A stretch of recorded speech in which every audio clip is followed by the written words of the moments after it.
ये जो प्रिय बोलने वाले, इनसे बड़ा दुश्मन कोई नहीं है। कोई बिरला होता है जो प्यार का अर्थ समझता है, अपने प्यारे के सुख में निमग्न रहना। वो तो केवल सच्चिदानंद भगवान ही जानते, दूसरा कोई नहीं। प्रीति की रीति रंगीलो ही जाने, ये संसारी जानेंगे। ये अपने स्वार्थ के बसीभूत, ये अपनी वासनाओं के कीड़े, ये प्रीति को जानेंगे, ये प्रेम को जानेंगे। तुम्हारे हृदय को छलनी कर देंगे। अगर अब बात नहीं मानोगे तो बाद में पछताओगे। हे सिंहवत जीना सीखो, सियारवत अगर जीवन जीना है तो इनके अनर्थ वचनों में लग जाओ। ये तुम्हें रुपया दे सकते हैं, तुम्हारा बैंक बैलेंस बढ़ा सकते हैं, लेकिन तुम्हारे हृदय की भोग वासना को नहीं मिटा सकते। और भोग वासना नहीं मिटी तो चक्रवर्ती सम्राट भी एक महान दरिद्र है, क्योंकि उसके अंदर असंतोष है, भोगों की आशा है। और फिकर भारी फकनी करे ताको नाम फकीर। कोई चिंता नहीं, कोई परवाह नहीं, इससे बड़ी कोई स्थिति नहीं होती। वही तुम्हें गुरुदेव देना चाहते हैं। इसलिए स्वीया सर्वे जिघांस्यत्यः बहुमृषा स्नेह पाशैर निबद्ध। ये जो आपको भगवत प्राप्ति में रुचि नहीं उत्पन्न हो पा रही, भजन में अधिक लगन नहीं हो पा रही है, उसका कारण है तुम्हारी देह प्रियता और तुम्हारे देह संबंधियों की प्रियता। बड़ा सुख मिलता है हृदय को जब देखना हृदय में ये कौन है, ये अमुक है, ये अमुक है, रिश्ते नाते, ऐसा जब देखते हो तो कैसा लगता है। और जब प्रियाजू की बात होती तो कैसा लगता है। क्या प्रियाजू किसी रिश्तेदार जैसा सुख, किसी नातेदार जैसा सुख प्रियाजू से मिलता है क्या?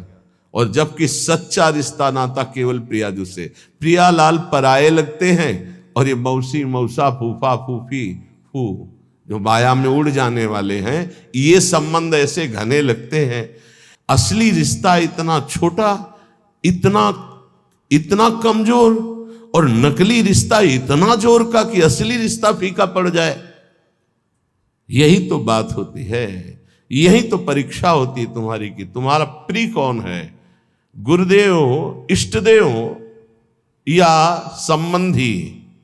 बस राधे श्याम, आप इस समय तो नहीं मिल सकता है, हमारे वाणी पाठ का समय यदि आपको मिलना है तो आप हम समय देंगे, फिर आप आइए।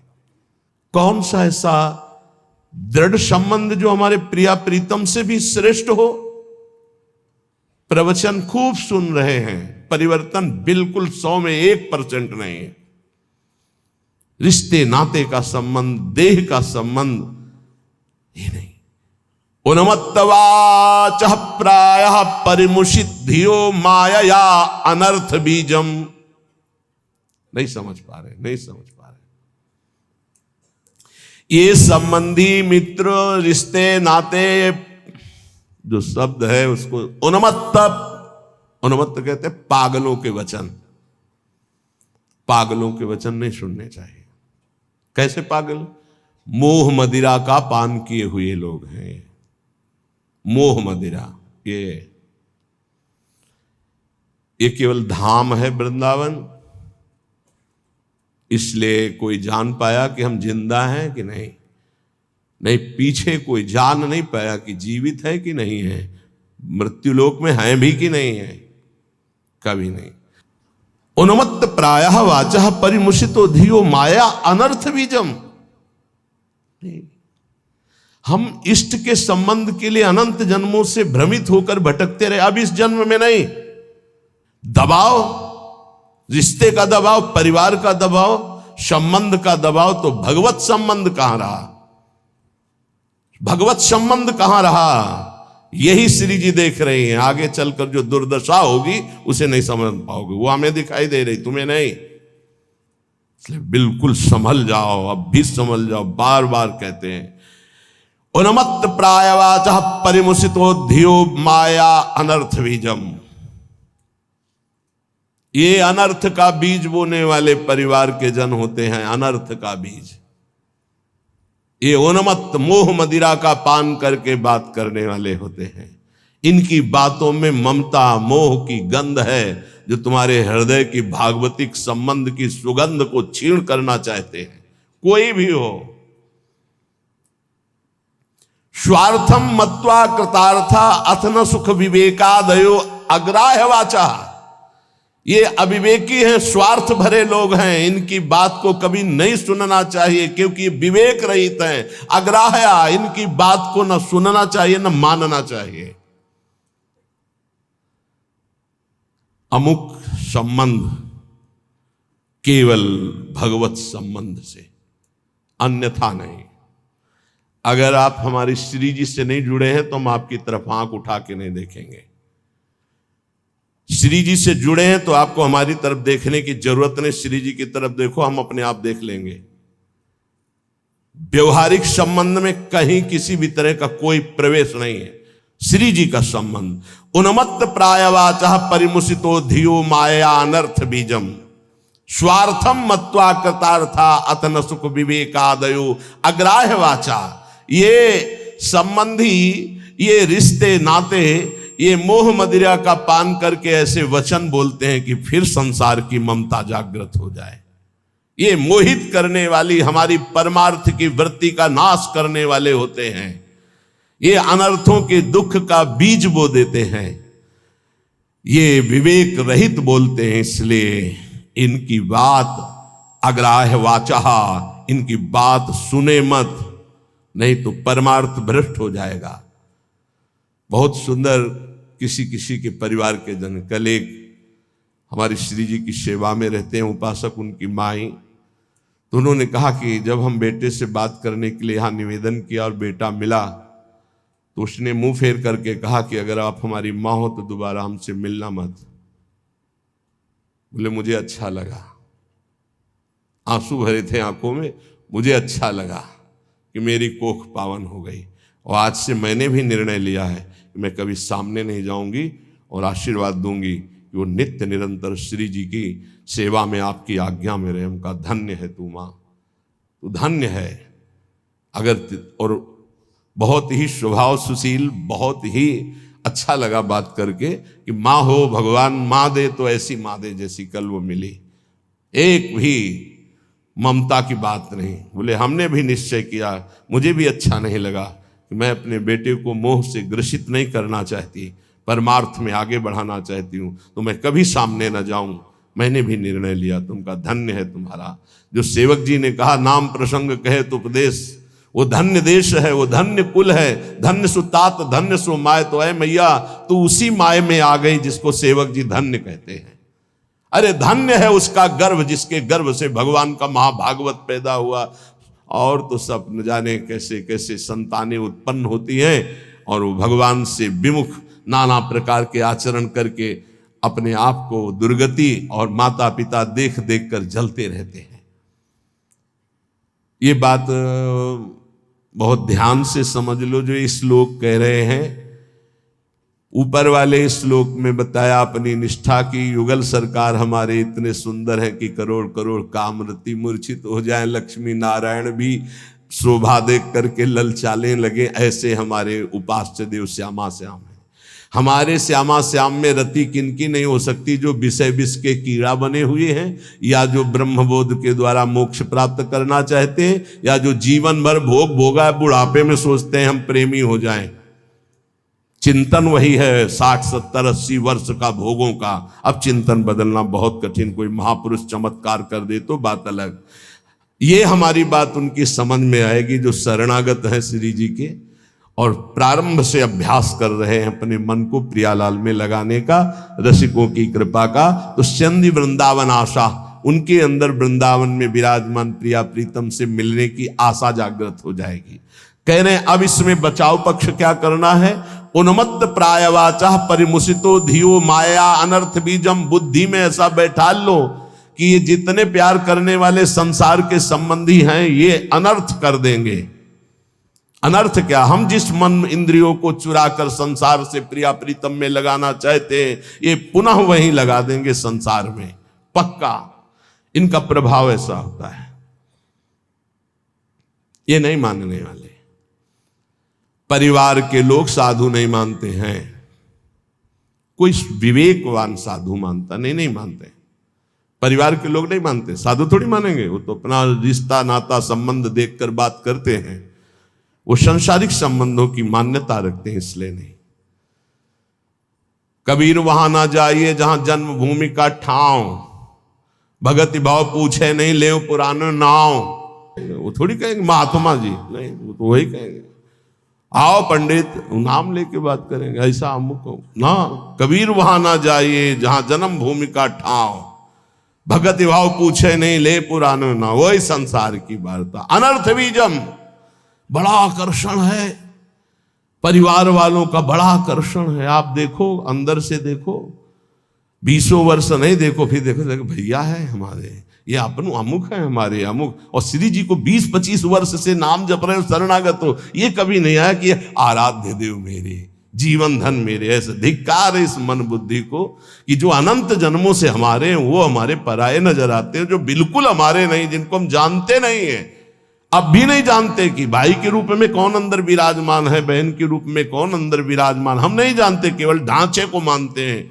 ये ढांचा मेरा भाई है, बहन है, और ढांचे के अंदर बैठा परमात्मा, उससे कोई परिचय नहीं है। इसलिए स्वार्थ मत्वा कृतार्था आत्म सुख विवेकादयो अग्राह वाचा।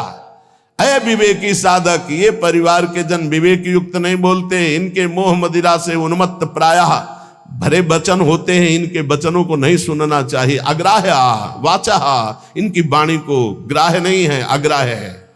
स्वीया सर्वे जिघान संत्य बहुमृषा स्नेह पास निबद्ध, ये झूठी झूठी बातें बोल करके केवल स्नेह पास में बंधा लेते हैं, और ऐसे बांध लेते हैं कि छूटना मुश्किल हो जाता है।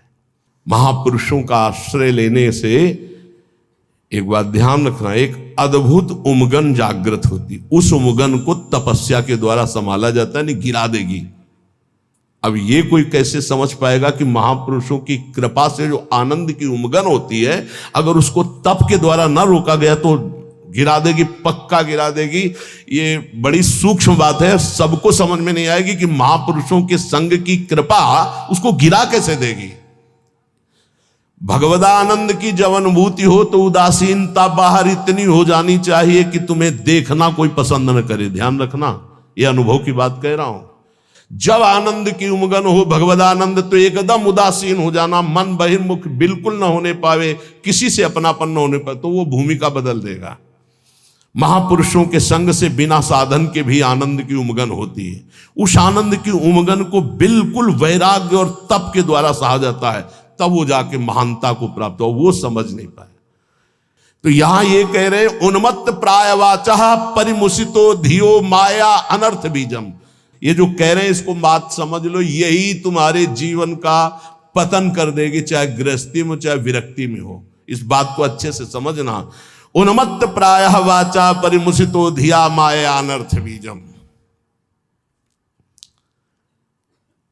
एक बार जब परिवार के जन सामने हो और तुम उनमें भगवत भाव प्रणाम करके अपनी भाषा बोलना वैराग्य की, फिर देखना तुमसे कौन प्यार करता है। तुम उनकी भाषा में मत आ जाना, अपनी भाषा में बोलना जो साधु की भाषा होती, फिर तुम्हें असलियत में समझ में आएगा कि कौन प्यार करता है, कोई नहीं। जब तुम उनकी भाषा बोलते हो तब बात, अपनी भाषा में सदैव हो, भक्त अपनी भाषा में। ये जीवन अब ऐसा दांव नहीं हमें चूकना कि इस जन्म में मुझे भगवत प्राप्ति न हो। ये बहुत अंदर की बात समझ लेना। उन्मत्त प्राय वाचा परिमुसितो धियो माया अनर्थ बीजम, बिल्कुल 100%।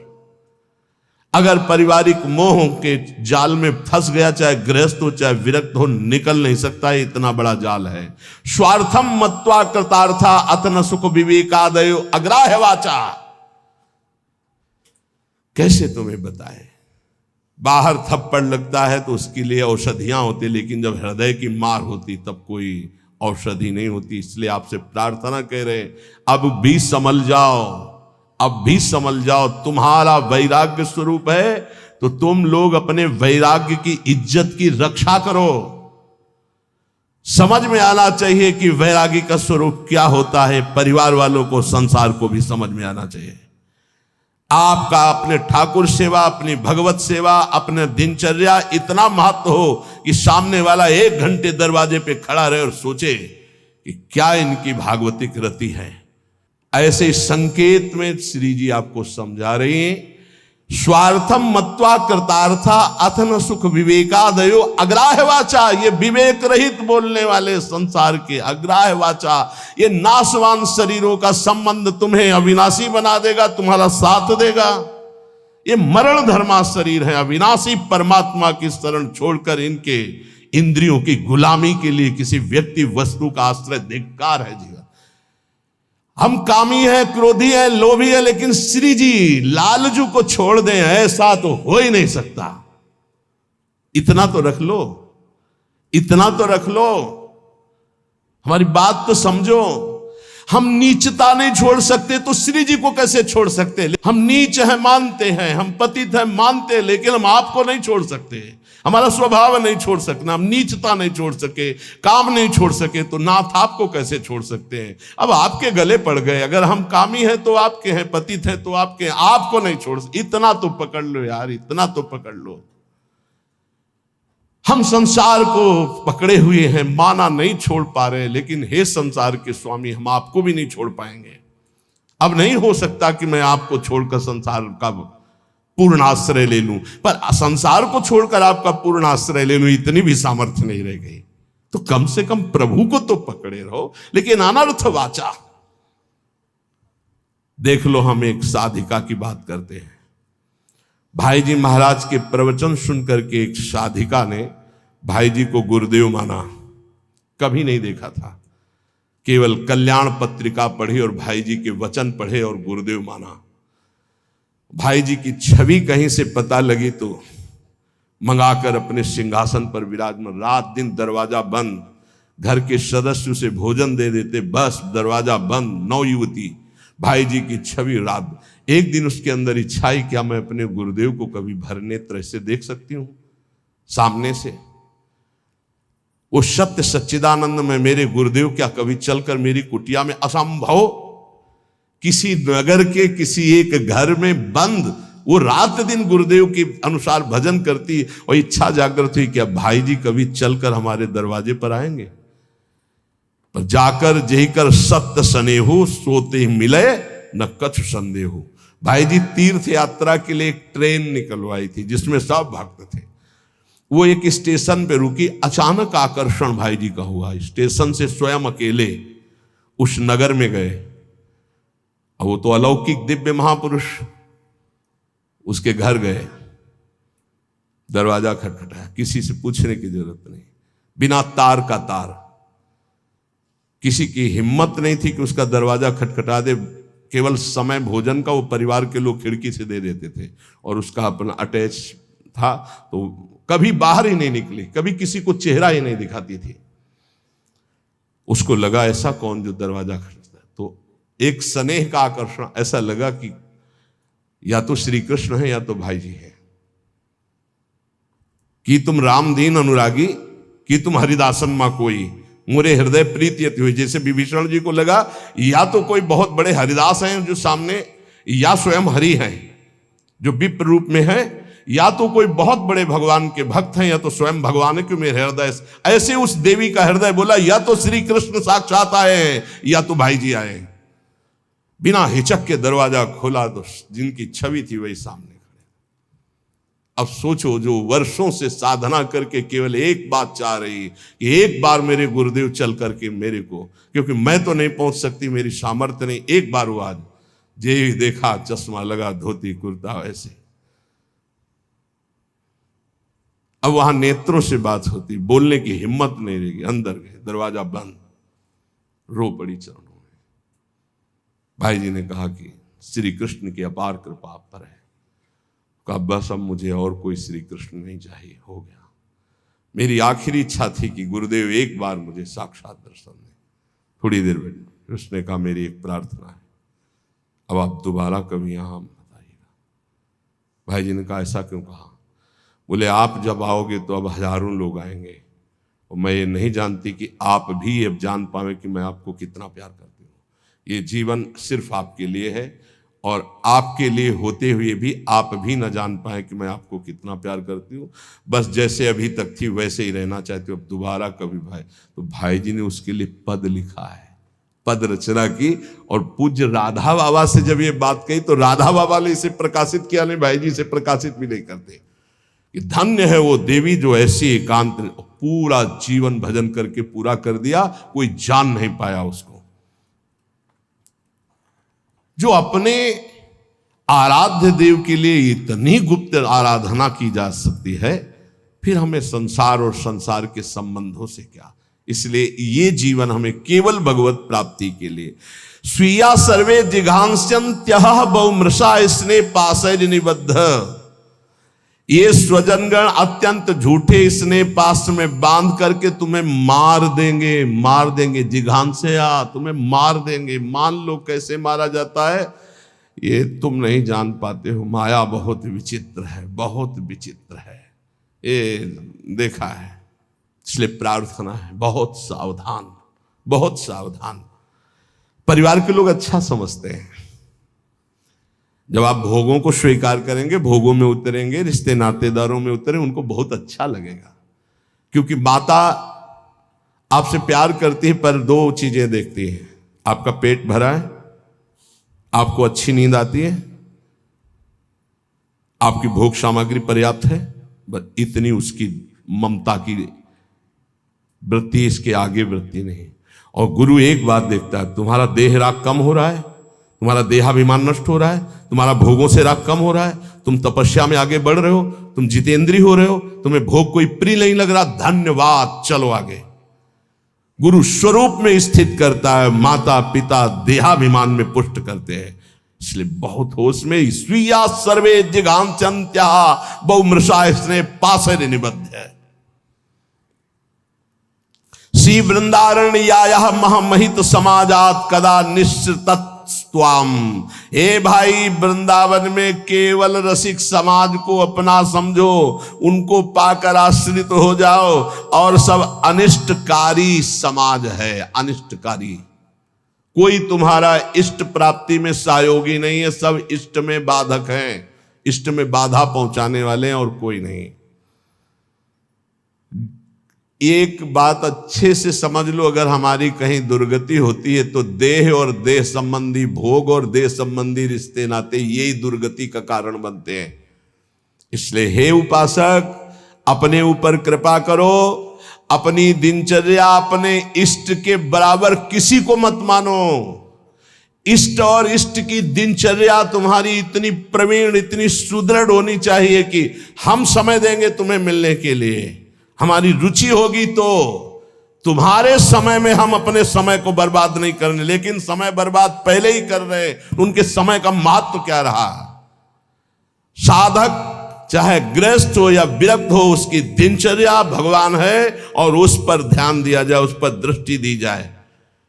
चाहे जितनी जैसी शरीर की परिस्थिति हो, यदि दिनचर्या को भगवान माना है तो वो भगवान अदीप सामर्थ्य देते हैं, वो दिनचर्या होती है।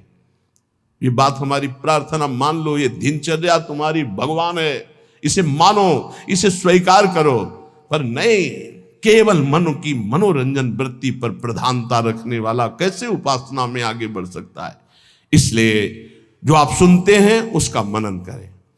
महापुरुषों के वचन अमृत हैं। बाबा, हमें बहुत क्लेश, अंदर जलन होती रहती है, ये कब मिटेगा। घर गृहस्थी के भी कार्य कर रहे हो तो, या साधना कर रहे हो तो, ये अंदर एक जलन होती रहती, ये कब मिटेगा। बहुत बड़े सिद्ध महापुरुष काशी के श्री हरिहर बाबा जी महाराज, ये कैसे मिटेगा। क्लेश बना रहता है, एक अशांति बनी रहती है। सब देखो, कल एक 85 वर्ष के संत भगवान आए, उन्होंने अपना परिचय बताया बहुत ऊंची जगह से सब, और कहा आपके प्रवचन सुन करके आया हूं, ऋषिकेश से आए। कहा कि मैं प्रवचन सुन करके आया हूं, मेरी आखिरी जगह रह गई है, अगर आपने ना कर दिया तो मेरी जिंदगी अब खत्म होने जा रही है। बिल्कुल आखिरी परिणाम है, आप बहुत कृपा करके निर्णय देना, क्योंकि बस आखिरी है, आखिरी भरोसा लेके आया हूं। आंखों में आंसू, त्रिपुंड लगा हुआ, वेश भगवा धारण की हुई, अवस्था 80 या 85 की। अभी एक बार कि आखिरी तो बहुत होश में, तो कहा क्या समस्या क्या है आपकी? तो कहा पूरा जीवन हो गया, तक निश्चय ही नहीं कर पाए हम कि हमको क्या प्राप्त करना है, कैसे प्राप्त करना है। और ये तो बहुत बड़ा धोखा, अभी तक चित्त ही का समाधान नहीं हुआ, अभी तक साधन ही नहीं बन पाया, साधन ही का निर्णय नहीं हो पाया, तो साध्य की प्राप्ति कैसे हो पाई? ये तो बहुत, तो बोले बस यही तो रोना है, पूरा जीवन खत्म हो गया। अब बताओ कैसे वस्तु को? तुम कहा आप तो एक ही बात रह गई है, नाम नाम नाम, निरंतर नाम जप करते। बोले यही तो समस्या है, तुमको बस यही समस्या का समाधान है।